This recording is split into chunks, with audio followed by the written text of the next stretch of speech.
Hi అండి, నమస్తే. Welcome back to ప్రభా కుకింగ్ ఛానల్. ఈరోజు వీడియోలో క్విక్ అండ్ ఈజీగా రసం రైస్ రెసిపీని చూపించబోతున్నాను. ఇంట్లో కూరగాయలు లేనప్పుడు కానీ లేదా అన్నం కూర వండే టైం లేనప్పుడు కానీ ఇలా ఒకసారి తప్పకుండా ట్రై చేయండి. ఇప్పుడు ఈ రసం రైస్ని ఎలా చేయాలో చూద్దాం. ముందుగా గిన్నెలోకి 1.5 కప్పు వరకు బియ్యాన్ని వేసుకుంటున్నానండి. ఇందులో ఏ కప్పుతో అయితే బియ్యం తీసుకున్నామో అదే కప్పుతో 1/2 కప్పు కందిపప్పును కూడా వేసుకుంటున్నాను. ఈ పప్పు బియ్యాన్ని ఒక 2-3 సార్లు బాగా కడిగి తీసుకొని ఒక అరగంట పాటైనా బాగా నానబెట్టుకొని తీసుకోవాలి. ఇవి నానేలోపు రోట్లోకి 1 టేబుల్ స్పూన్ వరకు మిరియాలని, అలాగే 1/2 టేబుల్ స్పూన్ జీలకర్ర, ఒక 7-8 వరకు వెల్లుల్లిపాయలని, ఒక 2-3 వరకు ఎండుమిరపకాయలు, అలాగే ఒక రెమ్మ కరివేపాకు వేసి వీటన్నిటిని కొంచెం కచ్చపచ్చగా దంచుకోవాలి. చూడండి, ఇలా వీడియో క్లిప్లో చూపించిన విధంగా దంచి తీసుకొని ఇప్పుడు దీన్ని పక్కనుంచుకోవాలి. స్టవ్ ఆన్ చేసి స్టవ్ పైన కుక్కర్ పెట్టుకొని అందులోకి 2 టేబుల్ స్పూన్ వరకు ఆయిల్ వేసి ఆయిల్ హీట్ అయ్యాక 1/2 టేబుల్ స్పూన్ ఆవాలని, అలాగే 1/2 టేబుల్ స్పూన్ జీలకర్ర, 2 ఎండుమిరపకాయలు తుంచి వేసుకోవాలి.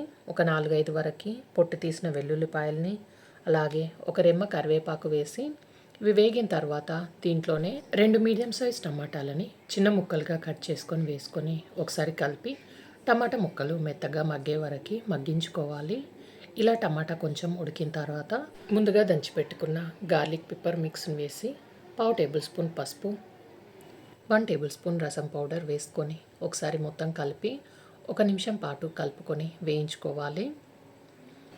ఇలా 1 నిమిషం పాటు కలుపుకుంటూ వేయించుకున్నాక ఇందులోకి ముందుగా తీసి పెట్టుకున్న చింతపండు రసాన్ని 1/2 కప్పు వరకు వేసుకొని ఒకసారి మిక్స్ చేసుకొని ఒక 3-4 నిమిషాల పాటు బాగా మరగనివ్వాలి. ఇలా చింతపండు వాసన పోయిన తర్వాత ఇప్పుడు ఇందులోకి ముందుగా నానబెట్టుకున్న పప్పు బియ్యాన్ని వేసుకోవాలండి.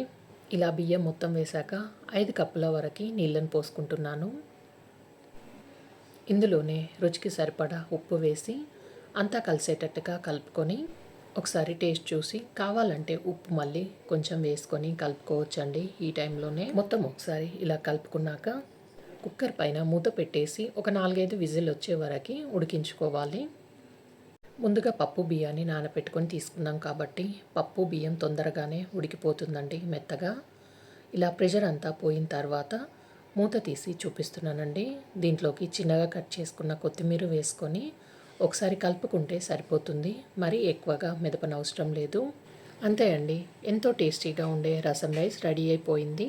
ఇలా వేడివేడిగా ఉన్నప్పుడే ఈ రసం రైస్ని తినేయండి. మళ్ళీ చల్లారితే ఇది ఇంకొంచెం గట్టిపడుతుంది. ఇలా వేడివేడి అన్నంలో కొంచెం నెయ్యి వేసుకొని పక్కన కాస్త పచ్చడి కానీ అలాగే అప్పడాలను పెట్టుకొని తినేయొచ్చు. ఇలా ఒక రసం రైస్ చేస్తే చాలండి, పిల్లల నుండి పెద్దవాళ్ళ వరకు తృప్తిగా తినేస్తారు. ఈ వీడియో నచ్చితే లైక్ చేయండి, షేర్ చేయండి, సబ్స్క్రైబ్ చేయండి. Thanks for watching.